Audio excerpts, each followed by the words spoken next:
Hello, Cincinnati moms. I'm Courtney Snow, and today we have with us Rebecca Stewart. I'm very excited about this because I feel like maybe today more than ever, we can definitely use some advice and tips from her.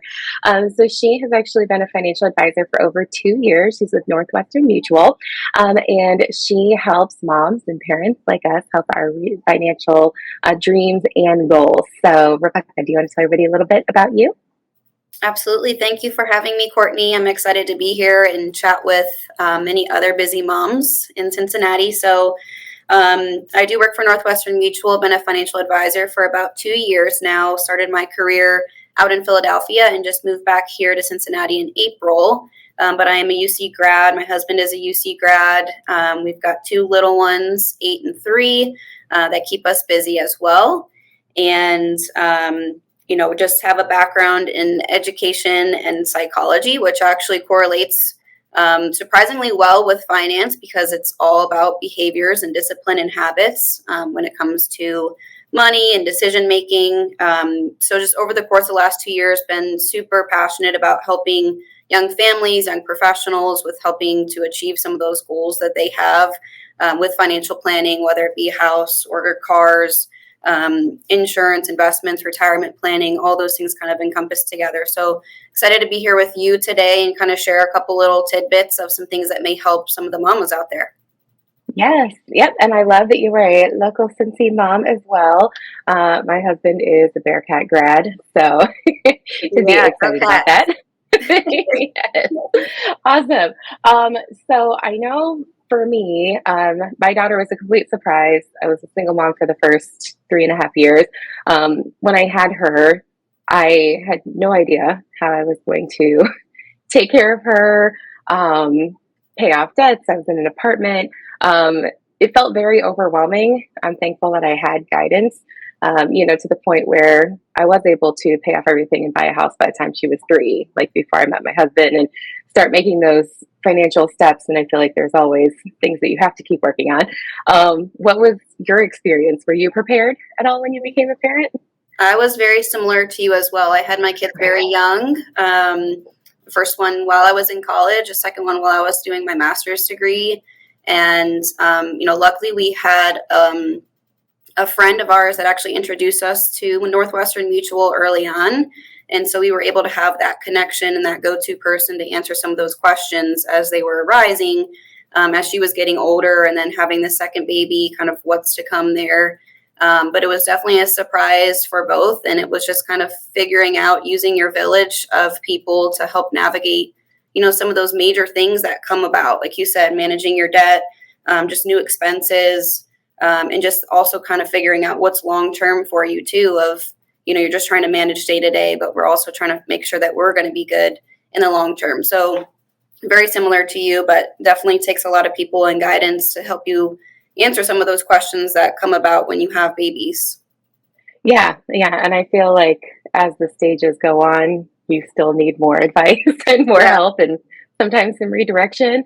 Yeah. Yeah, so the tips that you're going to share with us, so I know you've got some younger ones, and then the 8-year-old. I have a new teenager. I'm close to 40, my husband's close to 50. So, like, people like us that were like, okay, college will be here at some point, like retirement, are there some of the tips you're going to share? Are they going to help us on all stages of this parenting life journey? Yeah, absolutely. I think, a lot of the stuff that we're going to chat through today is just kind of general concepts around some things to start thinking about. I think in general, everybody has to have that go-to person to really bounce ideas off of and have a more individualized plan for themselves because everybody's situation is so different. I heard one time you can go on the internet. If we were logical beings, we could go on the internet and kind of read what we need to do and just do it, right? But at the end of the day, we're all behavioral creatures. And so it takes kind of that extra step of accountability to really get you to do what you're supposed to do. And so it's always good to have that person that you can turn to for some of those major decisions. Yeah, you said you have some psychological background in your education, right? Yeah, a bachelor's in psychology, master's in educational psychology and adult learning. So kind of a little bit different than how, children grow up and learn, but more about how adults can learn and grow. Yeah, yeah, that's really cool. I'm sure you have some amazing insight into, right, because if we just if we just all did, like a blanket plan, Hmm. we'd all have it down. But Yeah. yeah, Yep. there's definitely a whole lot that goes in. So yeah, I'm excited to learn more from you. I know that this is just a very like introductory Hmm. thing for people to be learning some basics. So hopefully we'll be able to have you on again and keep diving into these tips for all of us. But we'll just get started and let you pass on a little bit of your knowledge for us. Um, First question that we had is, how do I manage my budget with new expenses like childcare and baby items? Yeah, so I think that's kind of the biggest question that comes about is the new expenses that arise when you have babies or maybe second baby after you figured out the first, right? And so the biggest thing that we always talk about on the defensive side of the plan is really just building your emergency savings, which is usually about 3 to 6 months of your fixed expenses.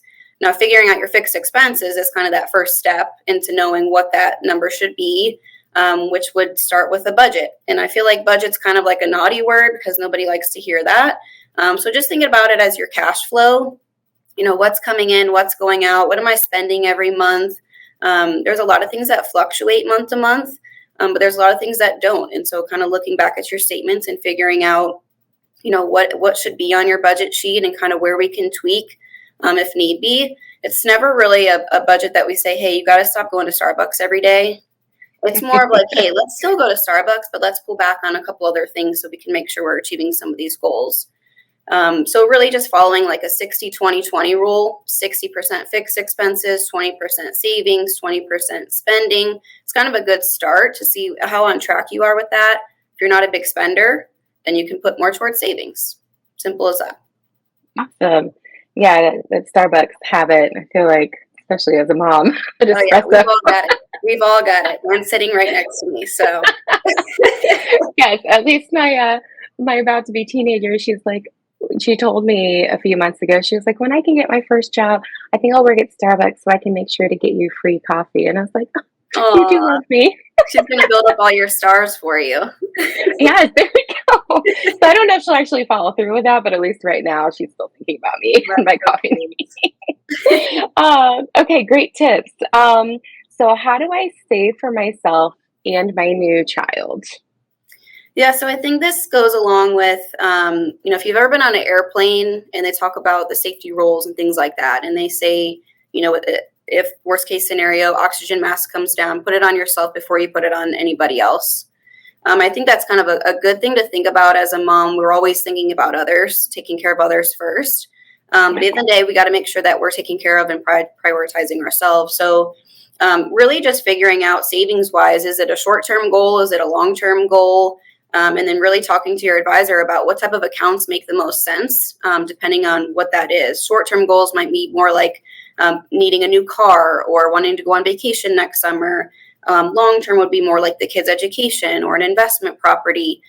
So figuring out which of those accounts makes the most sense when it comes to saving for yourself and then your kids. Maybe it's a 529 plan for education, something like that that would be able to help long term and also be tax strategic because we talk about taxes a lot. And just figuring out again kind of where to place those goals into savings versus short term versus long term. Awesome. Yeah, and you made a really good point about as moms, it is not in our instinctive nature to think about ourselves, Yeah. you know?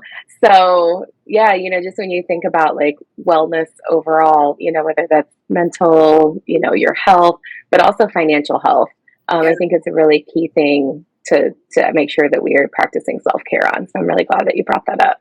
Yeah. Yeah. Absolutely. All right. So next question we had is, what benefits can I take advantage of at my job? Yeah, so this is a big one I think that gets kind of brushed over a lot because it can be really overwhelming to look at your employer benefits package because it's usually about 60 to 100 pages of a lot of stuff that doesn't really make sense, right? And so, we take a look at it and make sure that we pull out kind of the most important topics that you should know within that. Usually that involves your retirement plan, what should you contribute? What are they matching, if anything? What type of retirement plan that is? They usually have some type of life insurance that will cover final expenses, but that's about it. With the fluidity of jobs, you don't necessarily want to purchase more supplemental insurance with your job, just in case you leave there. You're kind of throwing some of that money away. So we talk about making sure you have some individual planning done as well, and not necessarily banking on your employer benefits. It's kind of more of an added bonus. And then really the last benefit there is long-term disability insurance. So we hear that term, short-term, long-term disability insurance. That just basically means income protection. If something happens to me and I can't go and work, I'm sick or I'm hurt, my income will still be paid to me. And that's super important because our income is the main driver of all things. If we don't have that, we can't do a whole heck of a lot. So looking into some of those and just kind of pulling out the main points there is super helpful. And then making sure that we're implementing some of the things on an individual basis to supplement for what we don't have through our employer. Okay. Yeah. Yeah. Really, really good points there. And then next, what resources do I have outside of my job? Yeah, so I think this kind of comes down to, working with an advisor, right? We always turn to friends or family for advice. And I think that we learn a lot from them. But there's also things that they don't know. They're not experts on it. They've probably made their own mistakes. So turning to someone that can really put together an individualized plan for you based off of your particular situation. And then again, having that go-to person to turn to. Just, I'm ready to make this big decision. Who can I talk to about it? Being a phone call away is always nice. Especially when you're super busy or you need to send a text or you need to send a voice message, right? We all are doing that now because we're so busy. But just being able to turn to somebody for that, I think, and utilizing that resource. And at the end of the day, it takes a village, right? And when we think about our village, who are those people in our village? It's our friends, it's our family, but it's also your doctor, it's your nail tech, it's your hairdresser, and it should be your financial advisor so that we have, that additional person to turn to. That's awesome. So how can I ensure that I leave a legacy for my children? So I think this one's big. I know that as when I was a young mom, I don't know about you, Courtney, when I was a young mom, I didn't know anything about legacy, life insurance. I didn't know how any of that worked, let alone what it meant, what it cost, and, the impact that it could make. As I've seen more and more people, pass along the years and being in this type of industry where you're seeing these things happen all the time. As people get older, they want to leave money behind to their kids or their grandkids or a charity or their alumni association. And so being able to strategically use, your life insurance, your estate plan, your retirement plan, being super tax savvy with that. So you're not paying a bunch of taxes when you do leave that money behind, and just making sure that you have the right amount of life insurance that makes sense to you. What is important to you? What do you want to prioritize as far as something that you want to leave behind in your name and pass on? I think that's the easiest way to create generational wealth, which is something that's usually important to most people, especially parents. And so just trying to think of those types of things and making sure that we're doing that early on so that we're locking in our age and our health, because we know those things can change. And then just making small, meaningful contributions over the course of a long period of time into some type of investment accounts that you can pass down as well. So really just being strategic with different types of accounts there to create that legacy is super helpful and helps you sleep at night because there's something left behind there. God forbid something happens to you.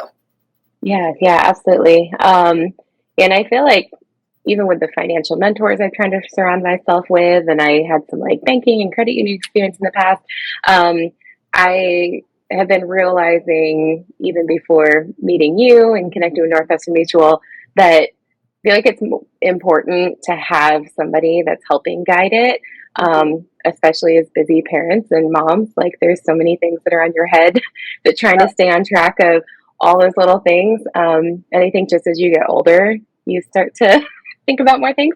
So I just know for me personally, I'm definitely going to need to connect with you because I've been for this whole year been I need to get myself a dedicated financial advisor in place again. So yeah, you have me sold. That's good to hear. So what are the key points for a new mother's financial success? Yes, I think it goes back to, again, take care of yourself first, putting that oxygen mask on yourself before you put it on anybody else. Really talking to, if you have a significant other, about these things as well, because you may be on the same page, but you may be on completely different pages too. If you're a new married couple or had a baby and you're just kind of like, what is happening? There's a lot of questions that come from that. So having those conversations around that is helpful. Secondly, just managing your budget, live within your means, save as much as you can. Talk to an advisor about where the right places to save are, whether it be for short-term or long-term goals. And then just kind of have that trusted person to turn to, making sure that we're always going to challenge you to think about where you want to be and be a part of the progress that it takes to get there. And I think that that's super important, and we love doing that. That's our passion. We love to help people. And so don't be intimidated by the financial advisor title. A lot of us mamas that are financial advisors like to call ourselves like vision planners or goal achievers, legacy builders, right? Because financial advisor can kind of be a little bit scary to think about, right? So I think that's kind of the main points there. Yeah, that's awesome. And I don't know if this is just kind of industry wide, but I feel like a lot of financial planners or places, like, it seems like you've just got the strong, smart guy that knows everything. Oh yeah. To have somebody that's a fellow mom like you that's like, hey, I've gone through this. I know what you're feeling. Like, I know how to help map that path for you. At least for me, and I'm sure a lot of our listeners and viewers could say that's huge to have somebody like you. Yeah, absolutely. There's a lot of men in the industry, and not that they can't relate, but we as women can definitely relate better. And like you said, experiencing it, for myself and a lot of the other moms that are in this industry have experienced it as well. And really just, I think at the end of the day, breaking it down into bite-sized pieces for people, because it can be very overwhelming to think about your finances. It's a taboo topic, right? Not a lot of people talk about it. We don't discuss it at the dinner table with our family. So just having that go-to person, being able to break some of those things down and just make progress over time, I think is the best thing that you can do. Yeah.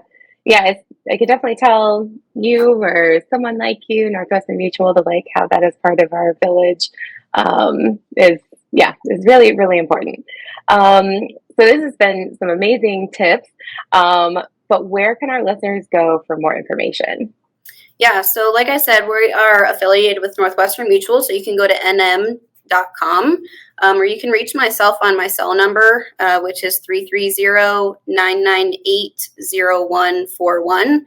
And my email address is rebecca.stewart@nm.com.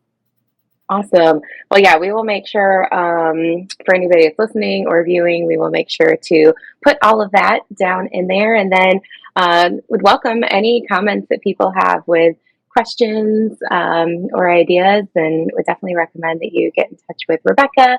You obviously have a really good background, a good passion for helping other moms and families like us. So thank you so much for taking the time to share some of your expertise with us today. Yeah, thank you so much for having me, Courtney. I really appreciate it. Yeah, awesome. All right, we will definitely have you on again. Thank you.